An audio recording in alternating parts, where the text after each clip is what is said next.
kura yako isiharibike bure. Nenda kampigie Mama Samia Suluhu Hassan kwa ajili ya miaka 5 mingine ya maendeleo. Lakini la pili, ili Mama Samia apate shida zenu, ni lazima pawe na kiungo mkabaji. Ni Matayo David Matayo.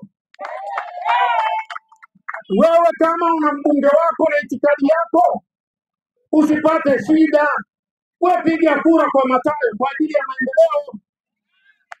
Shule zikijengwa hapa, sio watoto wa Matayo wanakuja kusoma, wanasoma watoto wetu wa Hedaru. Yakijengwa masoko, mkiletoa taa hazimuliki yeye, zinawasaidia nyie watu wa Hedaru.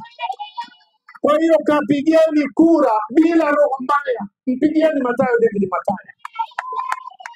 Na mwisho, ili shida zote zinazotoka kwenye vijiji na vitongoji vyetu zifike halmashauri, ni lazima shida hizo zipate mtu mbebaji, naye ni Herman Kizota.